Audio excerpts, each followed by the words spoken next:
ಎಲ್ಲರಿಗೂ ನಮಸ್ಕಾರ. ನಿನ್ನೆ ಸರ್ಕಾರದ ಆದೇಶದ ಮೇರೆಗೆ ಇಂದು ಬೆಳಿಗ್ಗೆ ನಾನು ಮೈಸೂರು ಜಿಲ್ಲಾಧಿಕಾರಿಯಾಗಿ ಚಾರ್ಜ್ ತೆಗೆದುಕೊಂಡಿದ್ದೇನೆ. ಹಿಂದೆಯೂ ಸಹ ನಾನು ಮೈಸೂರು ಜಿಲ್ಲೆಯಲ್ಲಿ ಮೈಸೂರು ಕಾರ್ಪೊರೇಷನ್ ಆಯುಕ್ತರಾಗಿ 2.25 ವರ್ಷ ಕೆಲಸ ಮಾಡಿದ ಅನುಭವ ಇದೆ.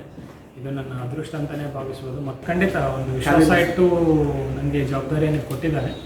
I try my best to fulfil all the responsibilities. ನನ್ನ ಮೇಲೆ ಜವಾಬ್ದಾರಿ ಏನಿದೆ, ನನ್ನ ಎಲ್ಲ ಪ್ರಯತ್ನನೂ ಆ ಜವಾಬ್ದಾರಿಗಳನ್ನು ಈಡೇರಿಸಲು ಶಕ್ತಿ ಮೇಲೆ. ಕಾರ್ಪೊರೇಷನ್ ಕಮಿಷನ್ದಾಗ ಸಾಕಷ್ಟು ಸಂದರ್ಭದಲ್ಲೂ ಕೂಡ ನಿಭಾಯಿಸಿದ್ರಿ. ಈಗ ಅದೊಂದು ಪ್ಲಸ್ ಪಾಯಿಂಟ್ ಆಯಿತು ಅಂತ ಹೇಳಿ ಈ ಒಂದು ಜವಾಬ್ದಾರಿ ಸಿಗಲ್ಲ. ಖಂಡಿತ ಮೈಸೂರು ಜಿಲ್ಲೆಯಲ್ಲಿ ಈಗಾಗಲೇ ಒಂದು 2 ವರ್ಷದ ಮೇಲೆ ಕೆಲಸ ಮಾಡಿರೋ ಅನುಭವ ಇರೋದರಿಂದ ಅದು ಒಂದು ಸಹಾಯ ಮಾಡುತ್ತೆ.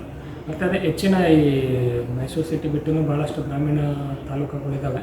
ಅವೆಲ್ಲ ವಿಷಯಗಳು ತಿಳ್ಕೊಂಡ್ಮೇಲೆ, ಇಶ್ಯೂಸ್ ತಿಳ್ಕೊಂಡ್ಮೇಲೆ ಮತ್ತೊಮ್ಮೆ ತಮ್ಮೆಲ್ಲರ ಜೊತೆ ಮತ್ತೆ ಡೀಟೇಲ್ಡಾಗಿ ಮಾತಾಡ್ತೇನೆ. Thank you.